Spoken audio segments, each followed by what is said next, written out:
Salut, c'est Trado, je suis content de vous retrouver pour la mise à jour de l'analyse du CAC 40. Au programme, l'analyse de la séance de vendredi, quelques plans de trade et un backtest comme d'habitude. Je vous retrouve juste après ça. Alors, vous rêvez pas, 0,60% de progression, c'est pas mal du tout compte tenu du fait que beaucoup de choses militaient pour une continuation de la baisse, mais apparemment les choses vont s'avérer peut-être un petit peu plus compliquées que prévu pour les baissiers, puisque on n'a rien eu de neuf au niveau des nouvelles qui ait pu justifier ce regain d'optimisme, hein. C'est toujours la même chose, au coin de la rue, il y a la relance Biden, et ça fait plaisir. Mais en même temps, aucune statistique d'exception non plus est venue inverser la tendance de court terme, et le fait que l'on progresse de 0,60% est un signe en creux, j'ai envie de dire, hein, de l'optimisme des investisseurs. Alors si on regarde graphiquement ce que cela donne, on voit que nous sommes partis pour une nouvelle attaque haussière contre la résistance journalière des 5710-5720. Cette zone a été infranchissable lors des 3 tentatives de passage de ce niveau de prix. Il semble dans les tuyaux une tentative dès lundi, hein, pour essayer de casser ça. Il faut savoir que c'est une véritable falaise, hein, qui se présente devant nous. C'est une énorme résistance de moyen terme ici, hein, qui est devant les cours, et les chances, hein, d'échec sont quand même assez importantes. Heureusement, comme vous pouvez le voir dans l'analyse de moyen terme, hein, qui est déjà disponible, les indices américains n'ont pas de résistance devant eux, et donc cela risque par sympathie d'entraîner une inertie haussière pour le CAC 40, on verra.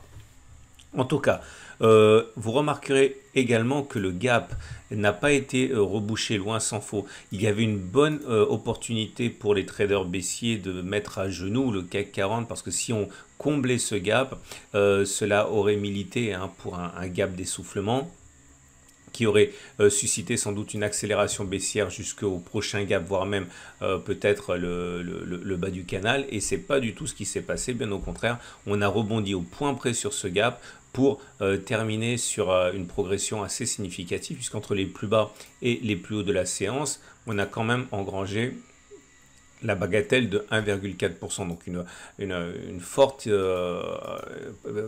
victoire psychologique pour les haussiers. Je suis très embarrassé par le fait qu'on n'ait pas touché la médiane de la fourchette d'en haut. Je vous rappelle que normalement, on le sait, les médianes correspondent à l'objectif naturel, hein, des fourchettes d'en 12. On l'a loupé à quelques points près, et du fait que cette médiane soit fuyante, j'ai dit à plusieurs reprises que chaque journée qui passe complique la tâche des haussiers, et normalement il semble difficile d'envisager que l'on touche la médiane. Alors, regardez là, par exemple lundi, la médiane elle sera à 1,6%. Alors, je vous rappelle également, parce que si vous découvrez ce format, vous ne le savez pas, l'objectif, c'est d'aller chercher un contact avec le point pivot 1 et le point pivot 3 qui joignent une oblique. Voilà, ça voudrait dire normalement s'il y a un refus de médiane, c'est-à-dire que si on ne va pas chercher la médiane, normalement, on pourrait tout à fait envisager statistiquement d'aller faire un moins 4%.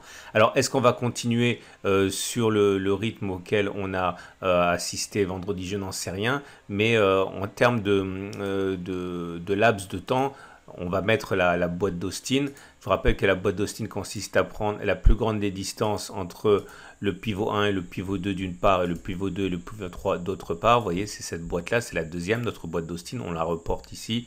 Et on a en gros 2 séances, 3 séances avant d'aller chercher la médiane. Autrement, les chances de rallier cette médiane se réduiront très significativement de manière purement probabiliste, hein.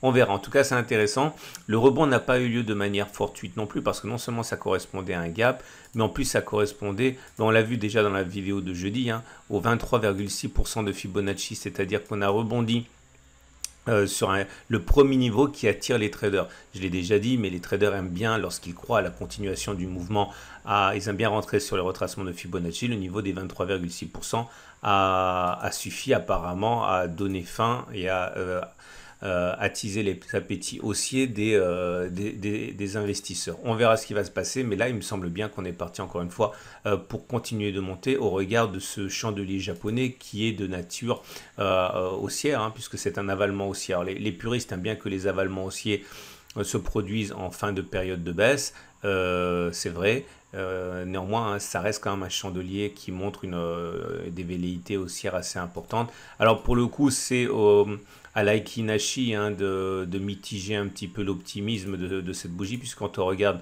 l'Aiki Nashi, c'est une bougie qui est plutôt neutre, même complètement neutre. Vous voyez une bougie d'indécision avec un petit corps, une mèche haute, une mèche basse.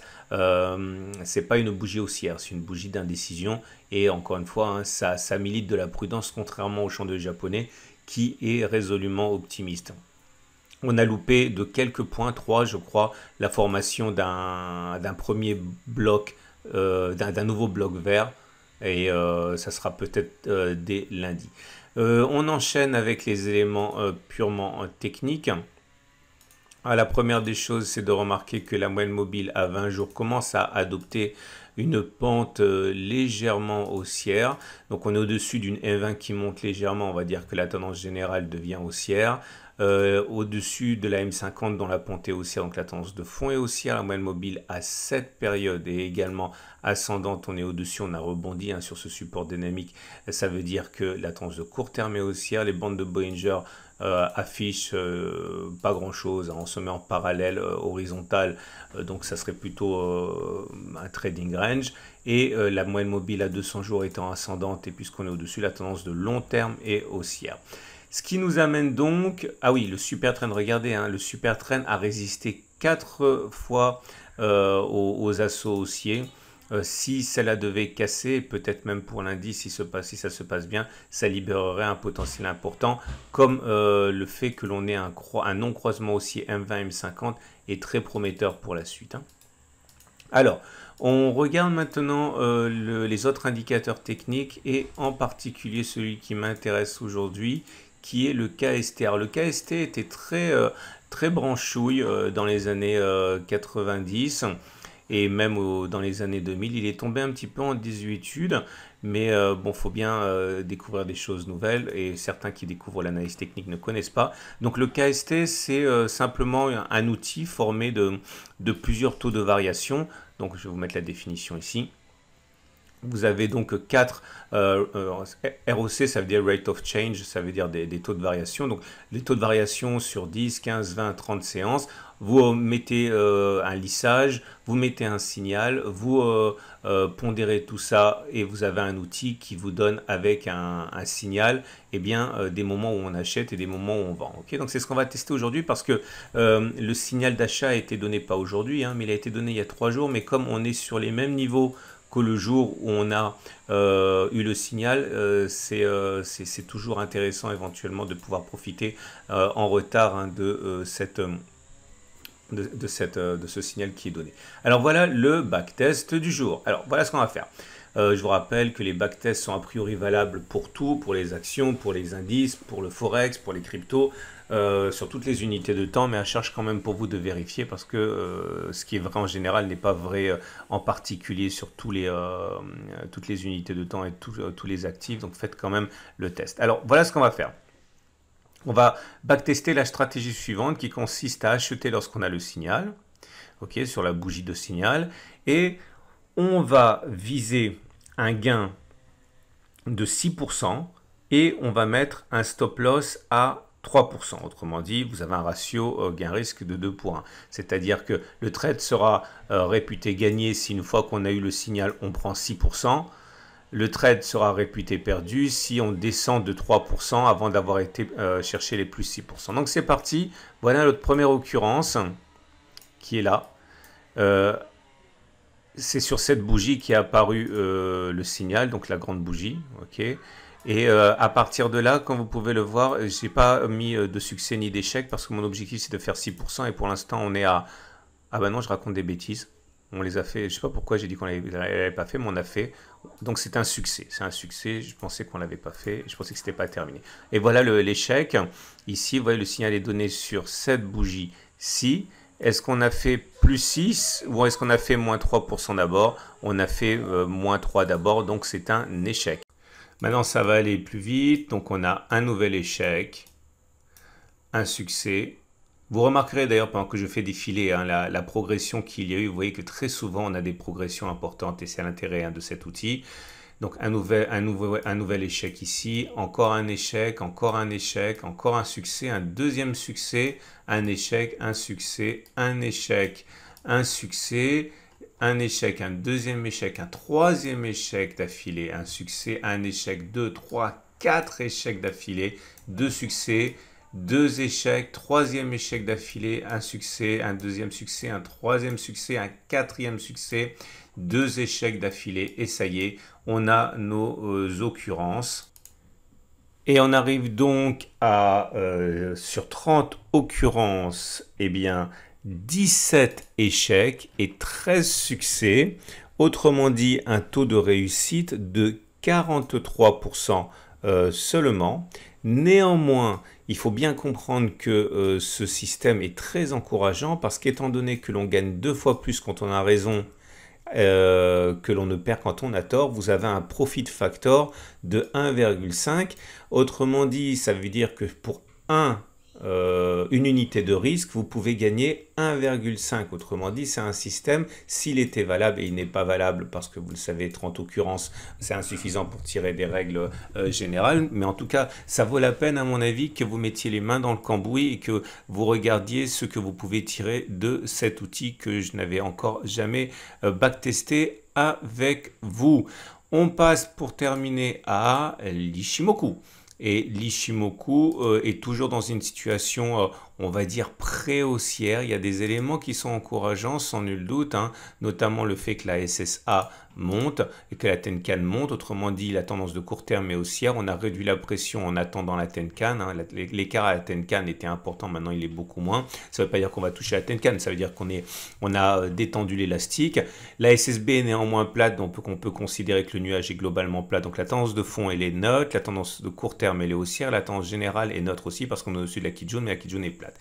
Ce qui nous amène donc, pour terminer, au trade du jour. Alors, voilà ce que l'on peut faire pour trader. Alors, si vous voulez utiliser le backtest du jour, ben voilà, vous savez quand il faut acheter, vous savez quand il faut vendre, vous savez, etc. Mais attention, je ne donne aucun conseil, je ne vous donnerai jamais aucun conseil. Si vous décidez de backtester et de faire ça par la suite, eh bien, vous pouvez le faire. En tout cas, c'est une solution. Donc voilà, l'idée elle est simple, hein, vous visez plus 6%. Le signal a été donné, alors attendez, le signal a été donné un petit peu il y a 3 jours, je l'ai expliqué, je remets, donc le signal a été donné sur cette bougie-ci, on était là, donc l'idée c'est que vous achetez maintenant, vous visez 6%, c'est-à-dire 6011, et vous mettez un stop eh bien, à moins 3%. Hein. Donc si on va aller chercher les 5500, c'est pas mal parce que ça me semble difficile d'aller les chercher en ce sens qu'on est protégé par le gap et par le bas du canal ascendant. On verra. En tout cas, ça c'est une possibilité. Maintenant, si vous voulez plutôt spéculer à la baisse, eh bien, vous avez également une très bonne opportunité ici puisque vous êtes protégé en quelque sorte par une résistance journalière, par une résistance hebdomadaire dans laquelle c'est pas facile de monter. Donc voilà, si vous pariez sur un retour sur le gap, par exemple, 1,3%, vous mettez un stop à plus 1%, vous avez un ratio guérisse qui est intéressant également. Voilà, j'espère que la présentation de ce nouvel indicateur vous donnera envie d'aller plus loin. N'oubliez pas que si votre plateforme ne vous permet pas d'avoir les mêmes outils que moi, vous pouvez télécharger la version gratuite de Pro Real Time. Hein, vous avez le lien juste en dessous de la vidéo. Je vous souhaite une excellente journée. Je vous invite à regarder la vidéo de moyen terme pour savoir où on en est sur les données hebdomadaires et également l'analyse de l'or. Lundi, vous retrouverez également les matrices de trading, de la préparation de semaine pour les indices, les cryptos et l'euro-dollar. Je vous dis à demain pour la mise à jour.